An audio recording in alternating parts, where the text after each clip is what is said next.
Itu kok pakai ikat begitu? Tanda BEM, BEM itu apa artinya? Badan Eksekutif Mahasiswa.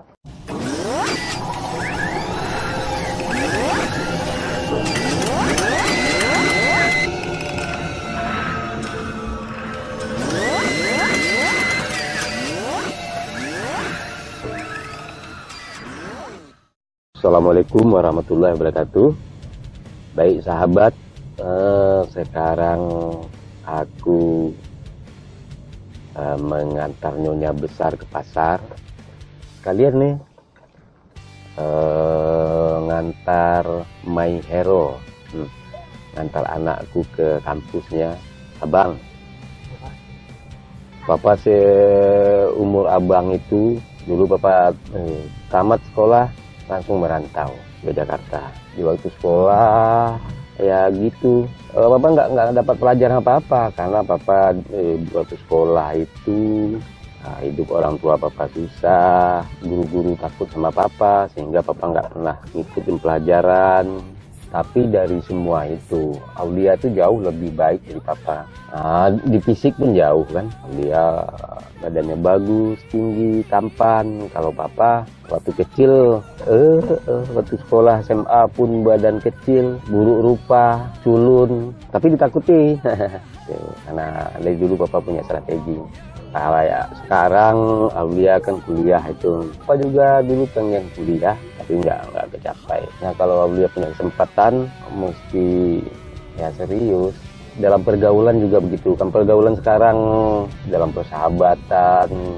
Nah, kalau dalam hal-hal urusan penting, misal darurat, misal soal harga diri atau apa, atau perkelahian, hal-hal penting itu kalau dapat jalan sama adeknya atau sama Papa. Karena misal dalam perkelahian itu, cara Aulia punya masalah, teman bantu. Nah ketika misal dalam perkelahian Aulia jatuh, itu teman mungkin akan lari menyelamatkan diri. Tapi kalau adeknya, misal salah satu jatuh, dia tidak akan meninggalkan, itu abang saya, itu adik saya. Nah, kalau bersama Papa juga akan begitu. Itu anak saya, itu Papa saya. Nah, dalam strategi berperang seperti itu tuh.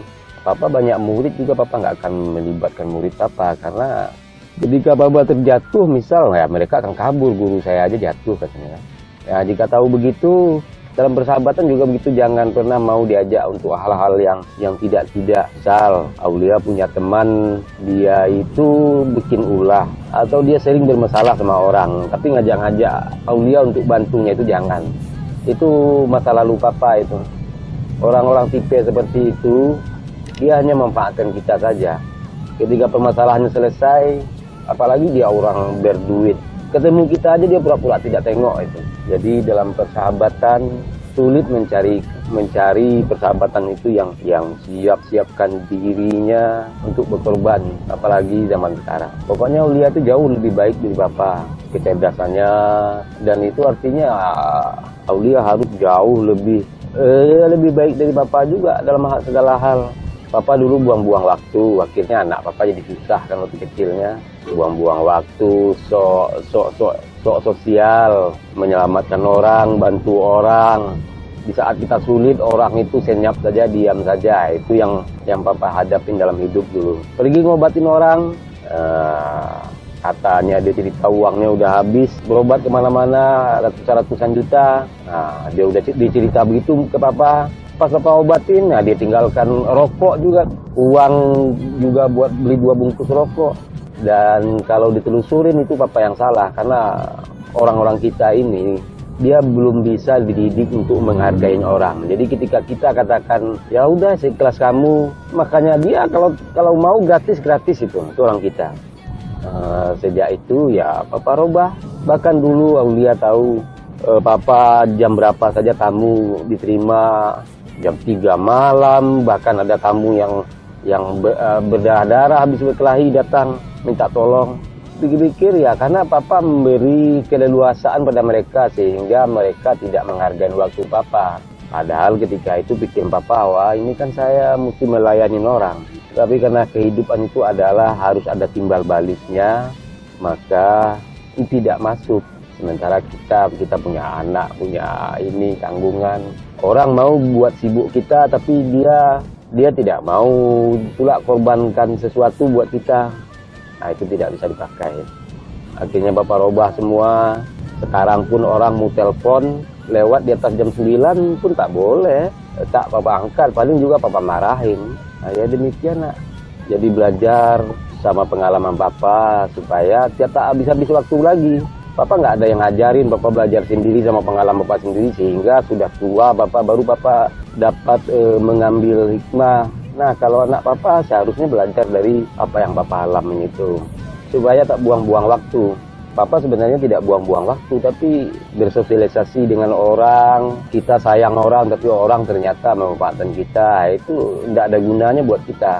Kelak kalau kita udah kaya, ikhlas tolong-tolong orang itu boleh, sudah.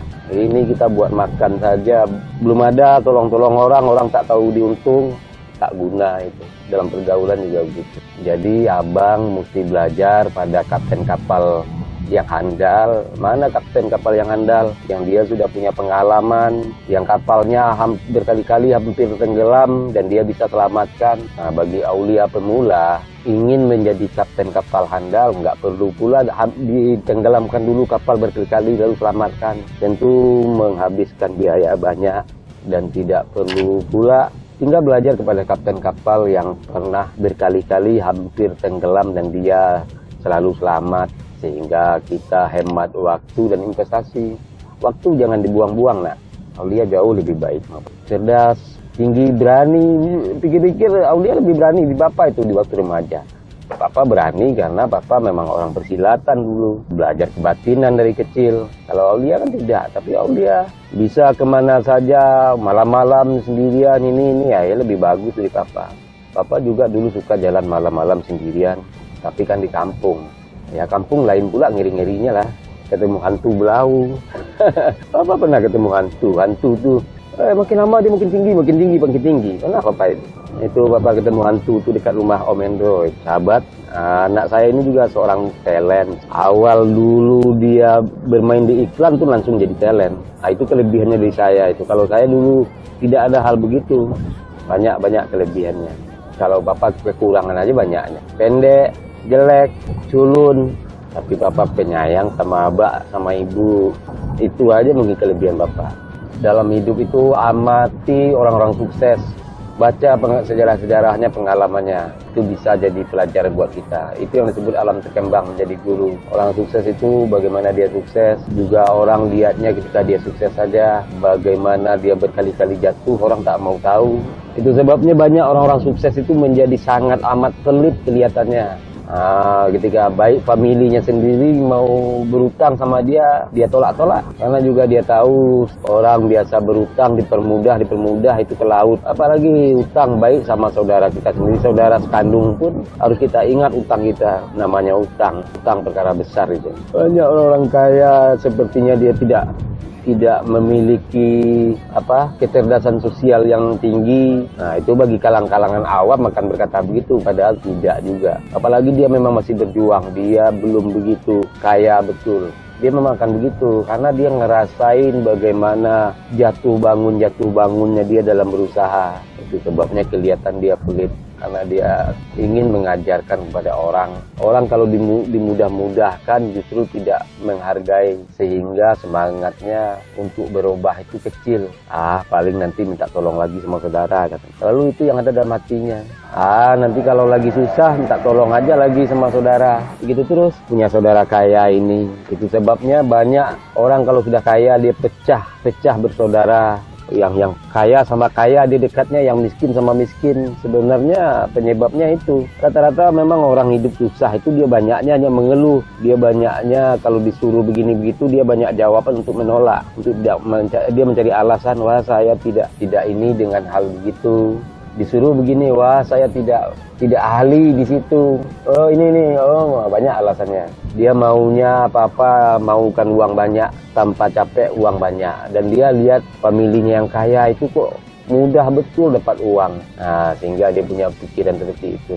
saya juga harus begitu. Tapi dia tidak tahu kita sebenarnya kalau udah menemukan, karena berjuang akhirnya dalam posisi tertentu itu memang semuanya akan mudah. Nah, awalnya kita memang akan sulit, jatuh sulit. Nanti dalam suatu kondisi tertentu uang datang sendiri memang. Jadi orang-orang yang baru merintis dia itu penting sekali lihat, saya juga mau duduk-duduk manis saja dapat uang. Mana bisa? Jadi Allah itu memberi derajat kepada orang itu dari bagaimana dia berjuang ketika dia sudah berjuang dengan sangat berat. Akhirnya Allah posisikan dia kepada posisi begini yang uang datang sendiri. Jadi tanpa perjuangan Allah tak akan pernah berikan. Tanpa perjuangan kita tidak akan ditaruh di posisi yang akhirnya memang uang datang sendiri. Nggak akan pernah.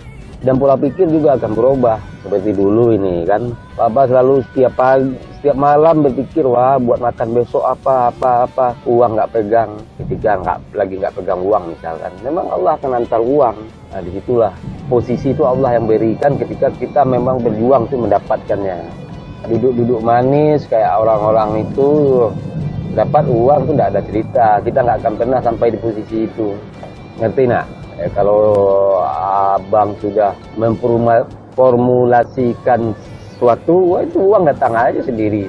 Akibat kerja keras abang, ada ini aja sendiri. Nggak perlu risau itu sudah. Tapi memang berjuang dulu. Semua orang-orang susah seperti itu. Jangankan begitu. Nabi-nabi kita juga begitu. Berjuang yang akhirnya ya Allah sudah menempatkan pada suatu kedudukan. Aduh, lewatan hampir. Ini kan hampir kelewatan. Abang diam aja juga. Abang udah sampai di puncak ini. Ungkayan kata.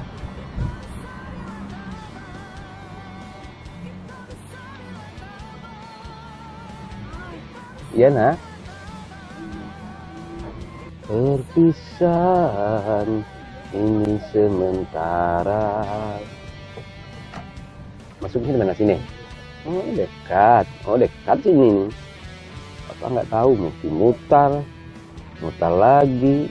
Lebih dekat sini. Ini satu jalur apa tidak? Nah, apa motor itu gitu. Berarti kalau lurus sana kemana keluarnya? Kalau sana keluarnya di itu abnormal.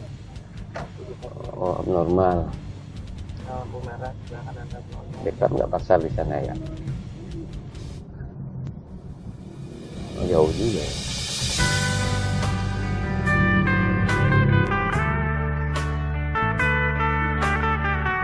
Masih anakmu bang.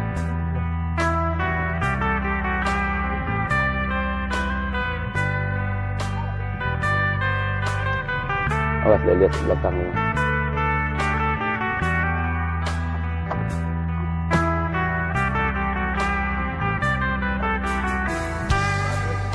Enggaklah. Musikku manis, jangan kau menangis. Mari kita bercerita tentang